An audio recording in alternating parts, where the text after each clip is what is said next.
Olá, minha gente, tudo bem com vocês? Olha, a partir de agora você acompanha o resumo das principais informações que foram destaques esta semana no Alba Notícias, o jornal do Legislativo Baiano. Confira os destaques desta edição.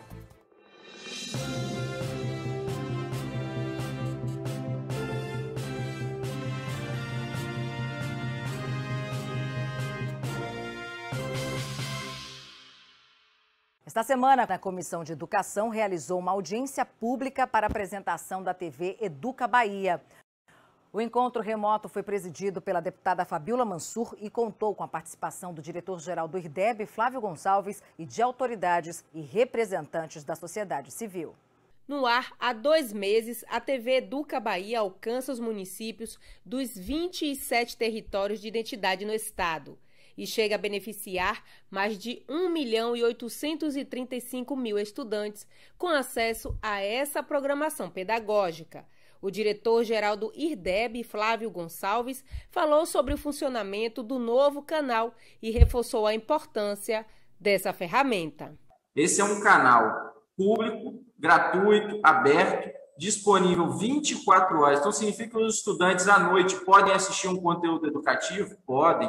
Significa que nos finais de semana, os professores e estudantes podem assistir um conteúdo educativo? Sim.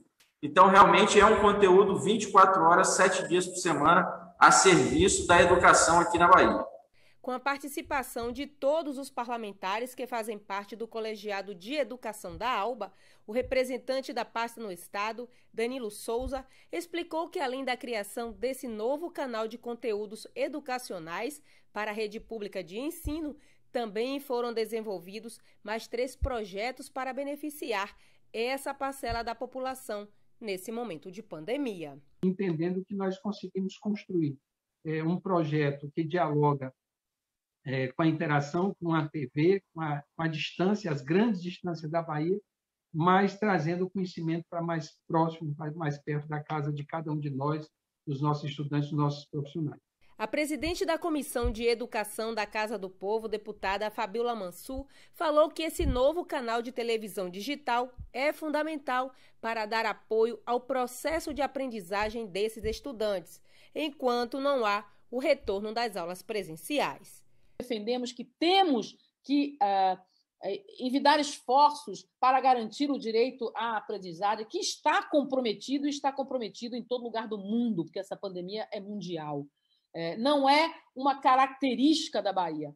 Efetivamente, os estados mais pobres, que já tinham profunda desigualdade histórica, foram impactados muito mais severamente e requerem de nós um desafio muito maior de união. Lembrando que você pode acessar a TV Educa Bahia sintonizando o canal 10.2 da TV Aberta Digital e para acompanhar toda a programação pedagógica, acesse o site educabahia.ba.gov.br.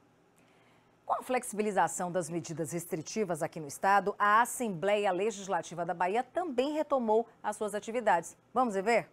Com a flexibilização no plano de contingência estabelecida pelo governador Rui Costa e pelo prefeito Bruno Reis, o presidente da ALBA, Adolfo Menezes, e a mesa diretora decidiram que a Casa do Povo vai abrir de forma gradual. De acordo com o presidente, durante esse tempo de pandemia, as atividades essenciais na Assembleia Legislativa da Bahia não sofreram descontinuidade e todos os projetos de lei foram apreciados e votados em sessões remotas, sistema que ainda prevalecerá. Em nota, o presidente da ALBA disse, abre aspas, a situação é muito grave. O pico da contaminação não passou ainda, por isso a reabertura será gradual, realizada de forma muito segura. Fecha aspas.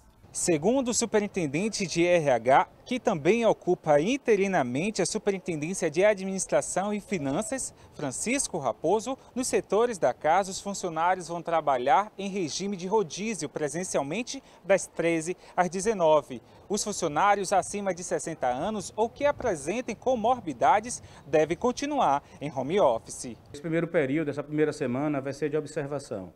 Nós estamos retomando aos poucos, de forma gradual, conforme a orientação da presidência da casa, e observando exatamente como se comporta, né?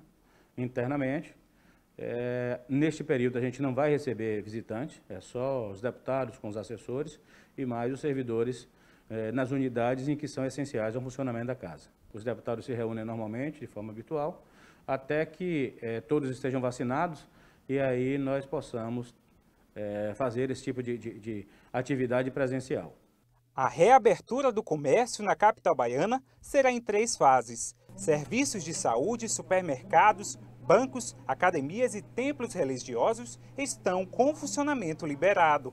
Clínica de estética e escritórios devem abrir das 10 às 19, de segunda a sexta. Os shoppings, barbearias e salão de beleza só vão funcionar de terça a sábado. Da quarta ao domingo, das 11 às 20, restaurantes e bares podem abrir. As atividades culturais seguem sem funcionamento. A seguir, você continua acompanhando as notícias que foram destaques aqui no Jornal do Legislativo Baiano. Não saia daí, a gente volta já.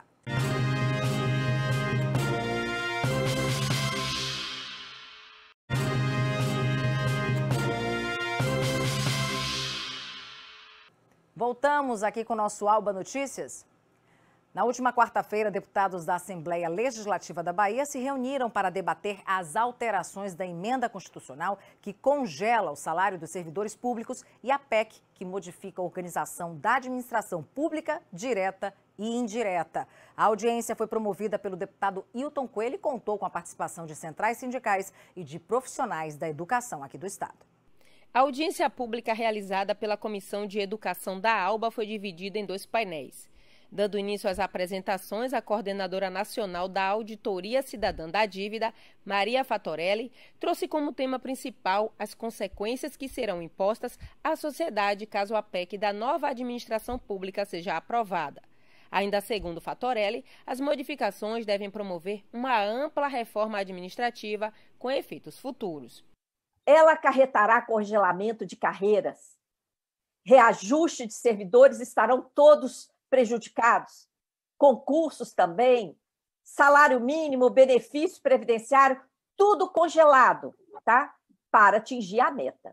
Já o segundo painel foi comandado pelo professor de Economia, Plínio Arruda, que trouxe os impactos causados pela crise do capitalismo sobre a sociedade brasileira na região Nordeste, em particular na Bahia. Essa é a dimensão do problema que a gente tem pela frente.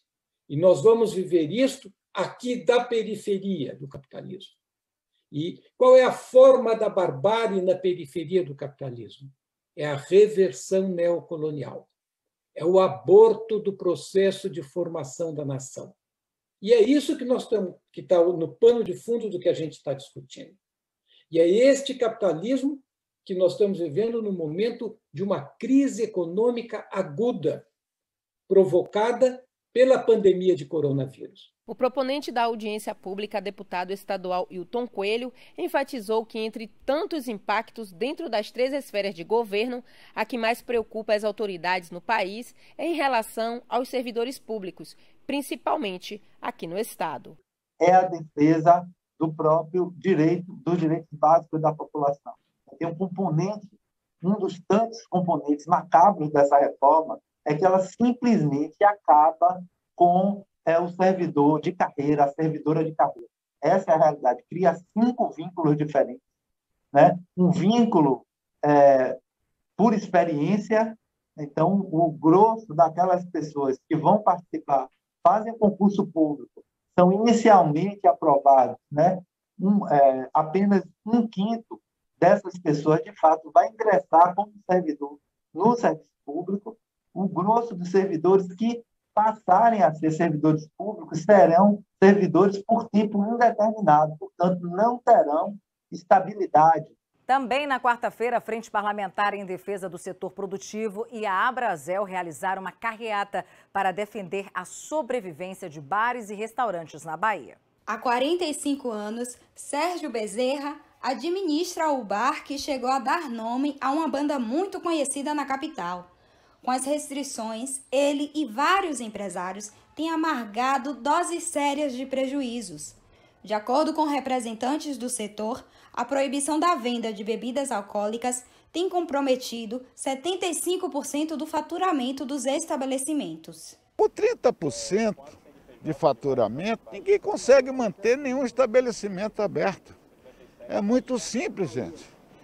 E vender bebida alcoólica dentro dos protocolos que nós estamos, com distanciamento de mesa, todos enquadrados dentro dos protocolos, não existe razão da proibição da venda dessa bebida. Para manifestar a insatisfação do setor, funcionários e donos de bares e restaurantes participaram de uma carreata no CAB na manhã desta quarta-feira. As principais reivindicações deles são a liberação de bebidas alcoólicas e a extensão no horário do toque de recolher para as 22 horas. O presidente nacional da Associação Brasileira de Bares e Restaurantes afirma que na Bahia, de 15 a 20 mil estabelecimentos decretaram falência. Infelizmente, nós somos cerca de 57 mil CNPJs no estado da Bahia. Em Salvador, na ordem de 17 mil. E empregamos cerca de 280 mil pessoas diretamente nesse quadro. As pesquisas apontam porque baixar uma empresa na junta comercial demora muito, então esse dado oficialmente demora a ser apontado. Mas as nossas pesquisas já apontam que cerca de 30% desse segmento já fechou. Então nós estamos falando em torno de 15 a 20 mil empresas já com as portas fechadas, o que é um quadro extremamente difícil. E quando você fala de 280 mil, você está falando aí em torno de 70 a 80 mil pessoas já também demitidas. Após a carreata, o presidente da Frente Parlamentar do Setor Produtivo, deputado Eduardo Salles, e o vice-presidente da Frente, Tiago Correia, entregaram uma carta ao governador, ao prefeito da capital baiana e à União de Prefeitos, sinalizando pontos importantes para a sobrevivência do setor aqui no estado. Um dos setores mais atingidos, do conhecimento de todos, são os bares e restaurantes, como também hotéis, assim, esses estabelecimentos que dependem da movimentação das pessoas, da frequência das pessoas, para que eles possam realmente funcionar, fazer as suas vendas, realizar as suas vendas. O objetivo no dia de hoje é uma manifestação pacífica de donos de bares e restaurantes que vem à Governadoria do Estado da Bahia entregar um documento, à União dos Prefeitos da Bahia e depois à Prefeitura de Salvador, no qual eles colocam dois tipos de pleitos. Os pleitos econômicos, que são para salvar os milhares de empregos, e especificamente no dia de hoje, dois pedidos fundamentais. A questão da abertura dos bares e restaurantes até as 22 horas, ao invés das 20 horas, e ao mesmo tempo a permissão de venda de bebida alcoólica aos finais de semana. A seguir, nós vamos rever uma matéria que falou sobre a importância de ler e escrever em tempos de pandemia. Não saia daí, eu te espero.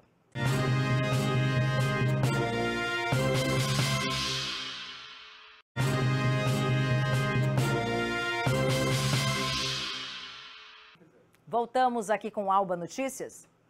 Para encerrar o resumo desta semana, nós vamos rever uma matéria sobre a leitura e a escrita. Nós sabemos que ler e escrever muito nesses tempos de pandemia passou a ser uma espécie de válvula de escape, uma fuga do estresse diário. Eu fui conversar com especialistas da área do Pra Bom Entendedor, poucas palavras bastam, e você vai ver o bacana de passar uma mensagem e, óbvio, de ser compreendido. Ler e escrever nunca foram tão essenciais como nos dias de hoje, onde as pessoas estão com os nervos à flor da pele, ainda mais com as restrições impostas pela pandemia, como isolamento social. Levando em consideração o campo emocional neste período, a dupla ler e escrever pode ser vista como uma forma de explorar o mundo sem sair de casa, aliviando o estresse e trazendo uma sensação de felicidade. O escritor baiano Edgar Abenhusen consegue ir além dos textos que escreve para sua página na rede social, que conta com mais de 1 milhão de seguidores. Diariamente, Edgar utiliza frases e notícias do cotidiano em postagens que falam não só de dores e amores, mas de conteúdos rotineiros utilizados, segundo ele, com leveza e sem julgamentos. Os textos repostados pelos seguidores soam como uma espécie de desabafo. Então, quando eu escrevo um texto, eu recebo 10, 15, 20 feedbacks no direct, histórias, textões de pessoas me contando histórias, e aquilo acaba retroalimentando a minha inspiração. Então é muito bacana essa troca que existe, especificamente no que eu faço no Instagram, não é? Que é essa abertura que eu dou para que as pessoas conversem, para que as pessoas desabafem, para que as pessoas contem coisas tão íntimas, né? Tipo, tem gente que confessa que traiu a esposa ou o marido, né? No meu direct e diz que aquele texto ajudou de alguma forma a ela se perdoar, ou a ele se perdoar e buscar o perdão, enfim. Tássio é educador físico e sempre, desde pequeno, teve uma relação direta com textos. Um leitor assíduo de histórias, de contos, de casos da vida. Para ele é essencial tentar compreender a cabeça do outro por meio do que é postado, falado, visto. Então, se a maioria das pessoas melhorassem os seus hábitos de leitura, talvez a gente teria um mundo melhor hoje em dia. E a gente precisa construir uma sociedade que leia mais para ter mais liberdade e mais pessoas opinando sobre coisas positivas e produtivas por aí. Em momentos de muito estresse, em muitos casos, medo, incerteza, o que é bom é escolher títulos, livros, publicações, páginas nas redes sociais que nos tragam uma sensação de bem-estar, de leveza. As informações também em relação a notícias devem ser inseridas neste contexto. Mas de acordo com a pesquisa realizada pela empresa especializada no ramo de pesquisa de mercado, a Kantar, neste período de pandemia, o crescimento, a procura por publicações, livros de psicanálise, de autoajuda, redes sociais e lives nessas áreas cresceu em média 40% nesse período. A terapeuta e psicanalista Jéssica Alberton alerta que com a maior exposição das pessoas junto à internet, principalmente na pandemia, cresceram também os diferentes tipos de postagem, que vão desde pensamentos de ajuda, fotos coloridas e alegres, a discursos de ódio. Para ela é necessário ter liberdade para escrever, falar, criar conteúdos, mas com responsabilidade. E o direito de se expressar na internet tem provocado suicídio, tem despertado sentimento de vingança, prejuízos mentais, emocionais. Né? E para quem gosta de se expressar aí na rede social, eu deixo a seguinte reflexão. Será que eu sou uma pessoa de relevância? Será que eu estou gerando valor às pessoas? Ou eu estou simplesmente projetando toda a minha dor, toda a minha insatisfação na rede? Eu acredito muito no poder da comunicação. E quando a gente usa as palavras, a gente constrói pontes. Então, se você quer expor a sua opinião, não há nada de errado. Mas a sua comunicação, ela tem que ser empática, ela tem que ser humana, ela tem que ser acolhedora, tem que ser cheia de compaixão. A gente tem que refletir se muitas vezes as palavras que a gente está usando na internet não é justamente aquela que a gente julga agressiva. Ela disse tudo aí, viu? A gente vai ficando por aqui, viu, minha gente? As notícias do Legislativo Baiano você acabou de ver, mas pode rever as matérias e acompanhar a nossa programação nas redes sociais e também no site da Assembleia, viu? al.ba.gov.br. E você já sabe, né? Para rever o Jornal na TV, fique ligado na reprise do Alba Notícias, pontualmente às 7 horas da manhã. Obrigada pela sua companhia, bom fim de semana e até segunda.